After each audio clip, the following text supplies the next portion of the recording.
the Ogre's dinner.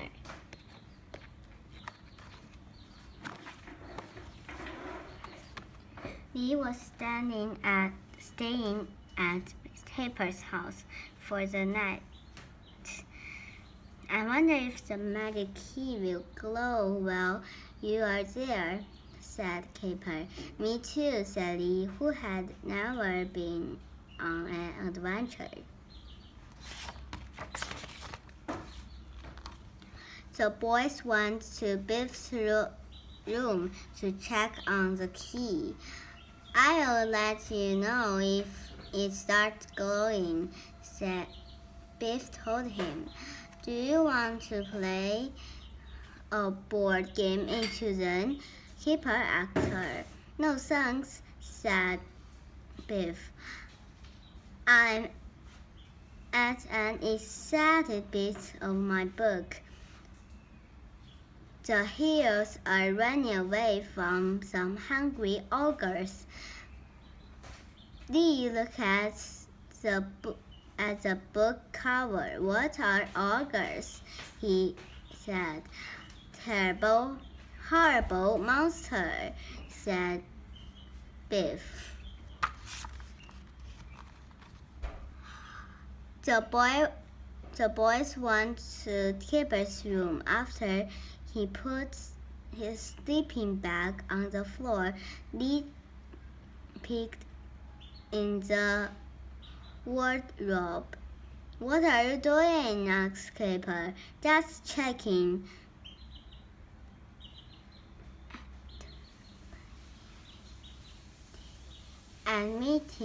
Admittedly, for monsters, there was a sound of footsteps coming down the hall.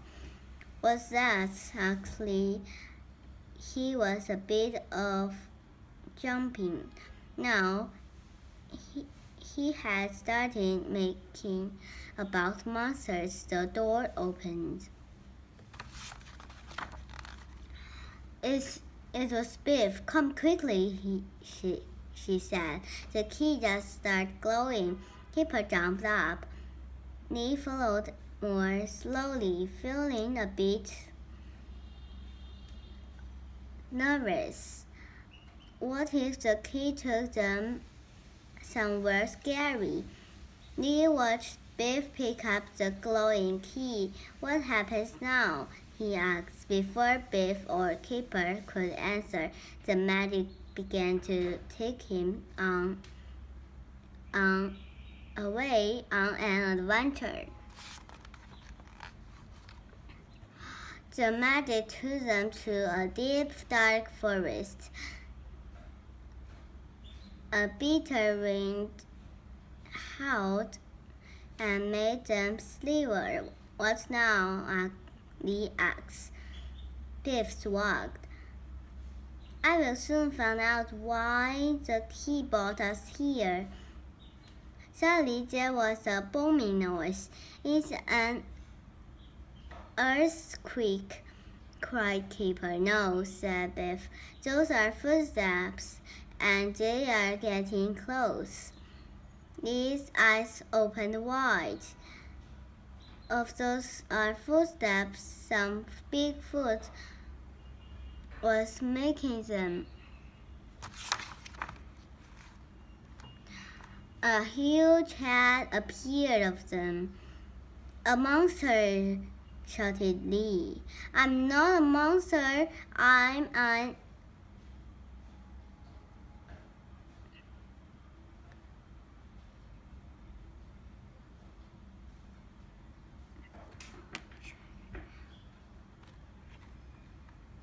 Ogres.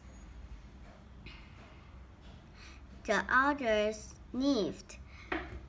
He took the children up and down. Look. And you see children like strangers. The ogres showed his enormous teeth in a grin. The white grin. The king of the others loves strangers, he says. He will want to you have for dinner. Follow me. He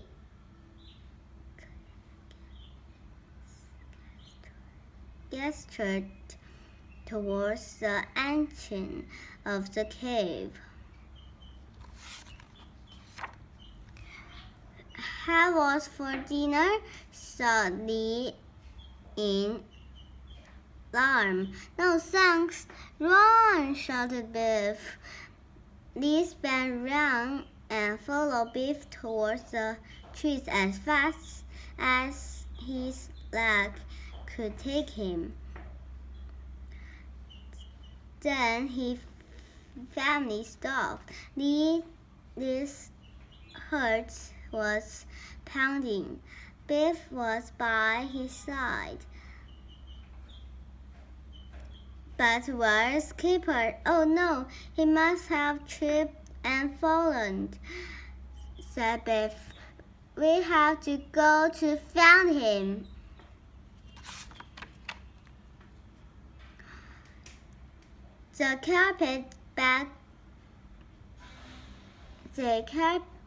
They crept back towards the cave, keeping a careful eye out the hallway. What others was big and scary. That, said Lee. I bet the king of the others is even bigger and scarier. Don't worry, Lee, said Biff. As soon as we found Keeper, the key will take us home again. They peeked out just in time to see the others disappear into the cave with Keeper. I will have to go in there to get him, said Biff.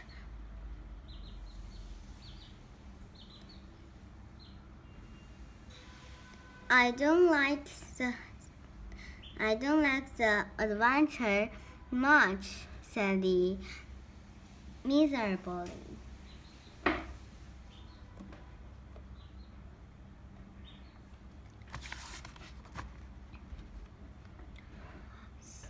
Suddenly, two more others stomped out of the cave. The children ducked down as those others stomped past.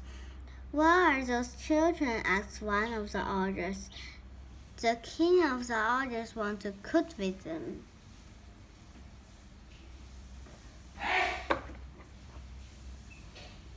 Cook with us? Whispered Lee. I don't like the sound of that. Me neither, said Biff crossly. We are not vegetables, and neither is Keeper. We have to go and rescue him. Lee and Biff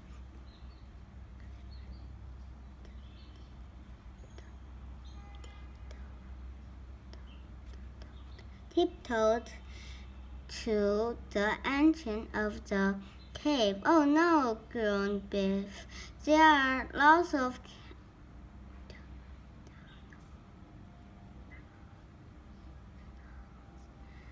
tunnels now, are we? We will ever find Keeper in there. Suddenly they heard a shouting. There they are, cried a gruff noise. They are going into the cave. Run! Shouted Biff. They can't run back outside because the two others were coming. So Lee ran into one of the gloomy tunnels. He followed it twists and turns deep and deep under the mountain. Family stopped. Is that far enough, Biff? He asked. But there was no answer. Biff? Oh no! Then was a running. Biff must gone down a different tunnel. Now Lee was alone in the dark. He wasn't alone for long. He could hear puff noise and heavy footsteps approaching. Should I run? Thought Lee. Where to? He looked around in the panic and saw a big rock. He ducked down behind it. Just before the two ogres come from stomped by. Here is that third. Where is the third child? Asked one others. The kings make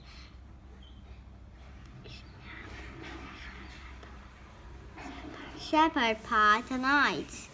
Oh no, suddenly they are making shepherd pie, but they are using Kipper and Biff instead of the shepherd. Then the others had gone. Lee jumped up. That does it, he said to himself. I will not let my friend making into pie. He set off in the direction the other had gone. Finally, he saw a friend go round the next corner. He could hear a clanking of pots and pans being used. This must be the chicken, Lee thought. He tiptoed forwards. Lee jumped up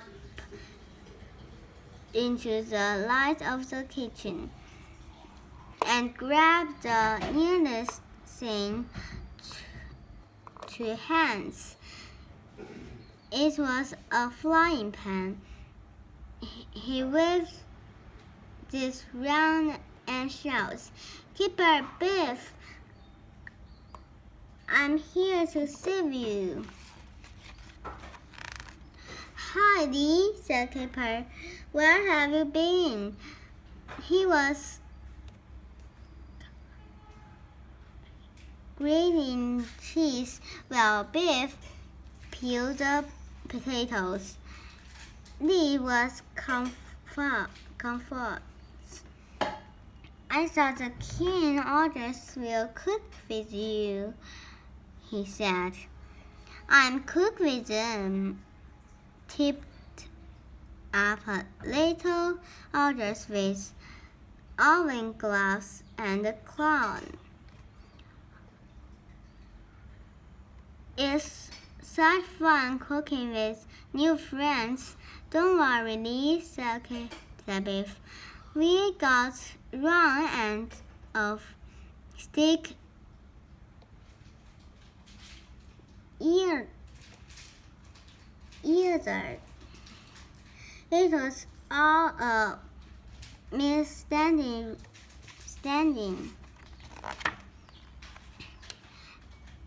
Lee lowered the frying pan, but he I thought the king wanted to have us for dinner, he said. Oh, I do.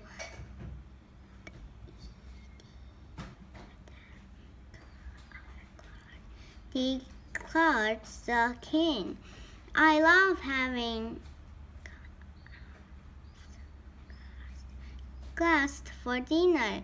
Tonight we have shepherd pie. There is a loud cheer from the others.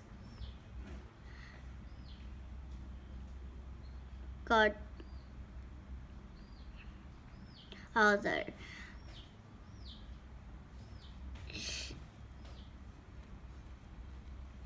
Shepherd's pie was their favorite, so there was no shepherd in shepherd pie? asked Lee. Of course not, said the king. There's no meat at all. We are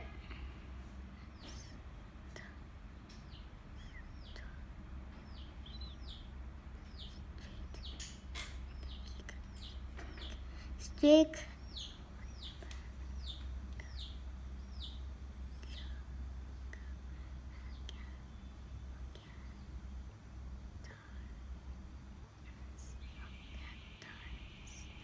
vegetarians, you know. Lee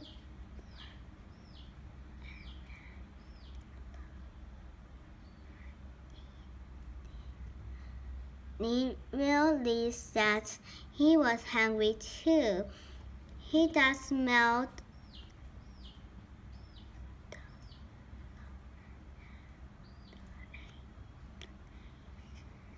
delicious, he said. Then the food was ready. The three children had to stand on the chair to reach the table. So, how did you like our first adventure? Biff asked Lee. I didn't like it at all to the begin with, answered Lee. I was cold and frightened, and all alone. But now I love it, Lee continued, and all that running around has given me a monster appetite. They all began to truck in before the king told them it was time to go home.